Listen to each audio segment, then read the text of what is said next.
நிகழும் ஸ்ரீ மங்களகரமான சோபகிருது ஆண்டு மார்ச் மாதம் 14ஆம் தேதி வியாழக்கிழமை அன்று சதுர்த்தி திதியில் பரணி நட்சத்திரத்தில் வைத்ருதி நாம யோகத்தில் சித்தயோகம் கூடிய நன்னாளில் இந்த மகத்தான பங்குனி மாதம் பிறக்கிறது. பிறக்கும் இந்த பங்குனி மாதத்தின் கிரக நிலைகளை பார்க்கும்போது மேசத்தில் குரு பகவானுடன் இணைகிறார் சந்திர பகவான். கன்னி ராசியில் கேது பகவானும் மகர ராசியில் செவ்வாய் பகவானும் உள்ளனர். சூரிய பகவான் புதன் பகவான் ராகு பகவான் மீன ராசியில் சஞ்சாரம் செய்கின்றனர். கும்பராசியில் சனி பகவானுடன் சுக்கிரன் உள்ளார். இம்மாத கிரக பெயர்ச்சி என எடுத்துக்கொண்டால் செவ்வாய் பகவான் மகரத்தில் இருந்து கும்பராசிக்கு பெயர்ச்சி அடைகிறார். சுக்கிர பகவான் கும்பத்தில் இருந்து மீனராசிக்கு பெயர்ச்சி அடைகிறார். சந்திர பகவானை பொறுத்தவரை மேசத்தில் ஆரம்பித்து 2.25 நாட்கள் வீதம் 12 ராசிகளை கடந்து ரிஷபத்தில் அமர்ந்து பலன்களை தரப்போகிறார். இம்மாத சிறப்பாக குரு பகவான் நீச நிலையில் இருந்து வக்ர நிலைக்கு மாறுகிறார். இதன் காரணமாக உச்ச பலன்களை அள்ளித் தரப்போகிறார் குரு பகவான். இந்த கிரக அமைப்பினால் உங்கள் வாழ்வில் ஏற்படக்கூடிய சுப மற்றும் அசுப பலன்கள் என்ன என்பதனையும், அசுப பலன் ஏற்படுமாயின் ராசிக்காரர்கள் செய்ய வேண்டிய பரிகாரம் என்ன, வழிபட வேண்டிய தெய்வம், வழிபடும் முறை என்ன என்பதனை பற்றி விரிவாக காண்போம். பிறக்கப் போகும் இம்மாதம் உங்கள் வாழ்வில் வளமும் நலமும் செல்வ செழிப்பும் பெற்று வாழ்வின் உயரிய நிலையை அடைய எல்லாம் வல்ல எம்பெருமானை வேண்டி விரும்பி கேட்டுக்கொள்கிறேன். கும்பராசி அன்பர்களே, இந்த மாதம் தொழில் தொடர்பான விஷயங்களில் தீர ஆலோசித்து ஒரு முடிவுக்கு வருவீர்கள். பலராலும் செய்ய முடியாத காரியங்களை வெற்றிகரமாக முடிக்கும் நிலை வரலாம். பணவரத்து திருப்தி தரும். வழக்குகளில் சாதகமான போக்கு காணப்படும். தொழில் வியாபாரம் தொடர்பான அலைச்சல்கள் இருக்கும். வாடிக்கையாளர்களிடம் சாமர்த்தியமாக பேசுவதன் மூலம் வியாபாரம் வளர்ச்சி பெறும். அடுத்தவர்கள் கூறும் ஆலோசனைகளை ஏற்கும்போது கவனம் தேவை. அவற்றை ஆராய்ந்து பார்த்து செய்வது நல்லது. உத்தியோகஸ்தர்கள் கூடுதலாக உழைக்க வேண்டியிருக்கும். வேலைக்கு முயற்சி செய்பவர்களுக்கு வேலை கிடைக்கலாம். குடும்பத்தில் இருப்பவர்களால் கூடுதல் வருமானம் கிடைக்கும். முக்கிய நபர்களின் அறிமுகத்தால் நன்மைகள் உண்டாகும். கணவன் மனைவிக்கு இடையே சுமூகமான நிலை காணப்படும். பிள்ளைகளுக்காக கூடுதல் நேரம் செலவு செய்ய வேண்டியிருக்கும். பெண்களுக்கு பணவரத்து அதிகரிக்கும். எந்த ஒரு காரியமும் லாபகரமாய் நடந்து முடியும். செயல்திறன் கூடும். மாணவர்கள் பாடங்களை மன நிறைவுடன் படிப்பீர்கள். கூடுதல் மதிப்பெண் பெற மேற்கொள்ளும் முயற்சிகள் யாவும் வெற்றியடையும். கலைஞர்கள் உற்சாகமுடன் செயல்பட்டு கொடுத்த வாக்கினை காப்பாற்றி விடுவீர்கள். பண வரவு தாராளமாக இருக்கும். தேவையான பட வாய்ப்புகள் வரும். அரசியலில் உங்களுக்கு சாதகமான சூழ்நிலை நிலவும். குறிப்பிட்ட சிலர் உங்களுக்காக பேசுவார்கள். நற்காரியங்களில் ஈடுபட்டு பேரும் புகழும் கிடைக்கப் பெறுவீர்கள். நட்சத்திர பலன்கள் அவிட்டம் 3-4 பாதங்கள். இந்த மாதம் பயணங்கள் செல்ல நேரலாம். வாக்கு வன்மையால் எடுத்த காரியத்தை சிறப்பாக செய்து முடிப்பீர்கள். தொழில் வியாபாரத்தில் இருந்த போட்டிகள் விலகும். பணியாட்கள் மூலம் காரிய அனுகூலம் உண்டாகும். சரக்குகளை பாதுகாப்பாக வைப்பது நல்லது. சதயம் நட்சத்திரம். இந்த மாதம் உத்தியோகத்தில் இருப்பவர்களுக்கு உழைப்பு அதிகரிக்கும். எந்திரங்களை இயக்குபவர்கள் கவனமாக இருப்பது நல்லது. குடும்பத்தில் மகிழ்ச்சியும் குதூகலமும் ஏற்படும். குடும்ப உறுப்பினர்கள் ஒற்றுமையுடன் செயல்படுவார்கள். கணவன் மனைவிக்கு இடையே இருந்த மன வருத்தம் நீங்கும். பூரட்டாதி 1-2-3 பாதங்கள். இந்த மாதம் குழந்தைகள் உங்கள் சொல்படி நடப்பது மனதுக்கு மகிழ்ச்சி தரும். சாமர்த்தியமான பேச்சின் மூலம் எடுத்த காரியத்தை வெற்றிகரமாக செய்து முடிப்பீர்கள். தொழில் வியாபாரத்திற்கு தேவையான பண உதவிகள் கிடைக்கும்.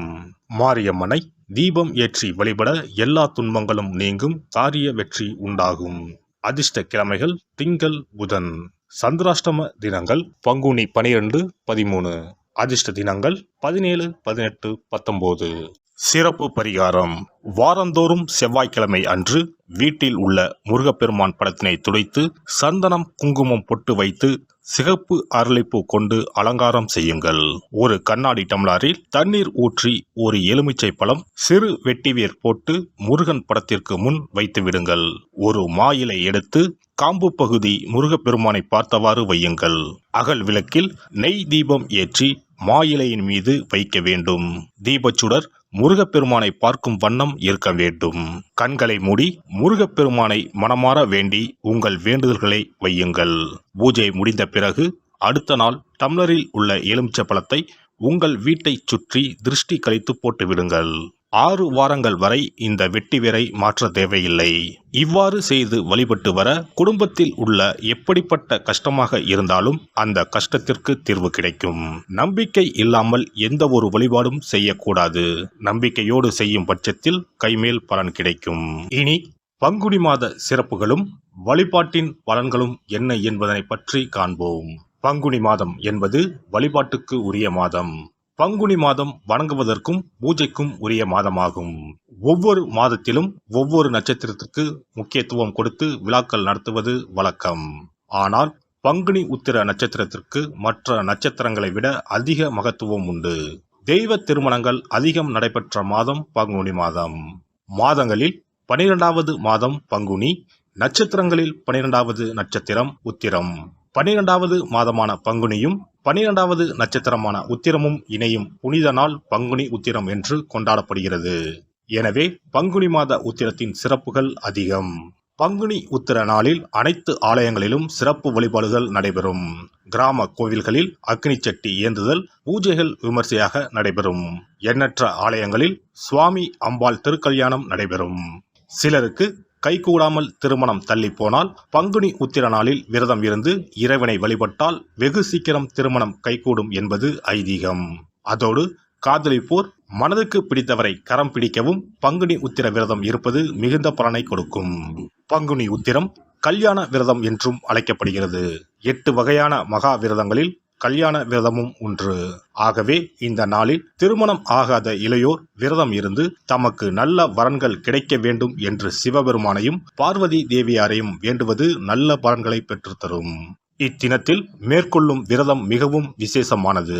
நீண்ட நாள் ஒற்றுமையுடன் வாழ விரும்பும் தம்பதியர் விரதம் இருந்து சிவனுக்கும் சிவ பார்வதிக்கும் அபிஷேகம் செய்வார்கள். இந்த விரதத்தை முருகனை வேண்டியும் செய்யலாம். அதோடு அன்னதானம், வஸ்திரதானம் செய்வதும் சிறப்பானது. ஜாதக தோஷத்தால் திருமணம் தடைப்பட்டவர்கள் வழிபாடு மேற்கொள்ளவும் சிறந்த நாள் இதுவாகும். செவ்வாய் தோஷம் காரணமாக திருமண தடைகளை சந்திப்பவர்களுக்கு பங்குனி உத்திரத்தன்று முருகனை மனமுருகி வணங்கினால் திருமண தடைகள் நீங்கி திருமணம் சுபமாக முடியும். குழந்தை பேரில்லாமல் தவிப்பவர்கள் பங்குனி மாத விரதம் இருந்து அம்மன் கோவில்களுக்கு சென்று வழிபட அந்த அம்மனின் அனுக்கிரகத்தால் நிச்சயம் புத்திர பாக்கியம் கிடைக்கும்.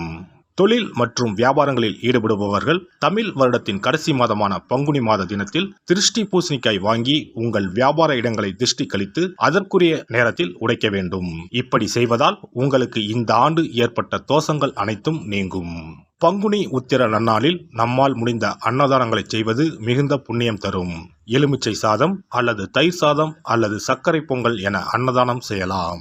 அதேபோல் நம்மால் முடிந்த அளவுக்கு மஞ்சள், சரடு, குங்குமம், கண்ணாடி என மங்கள பொருட்களை பெண்களுக்கு வழங்குவது விசேஷ பலன்களை கொடுக்கும்.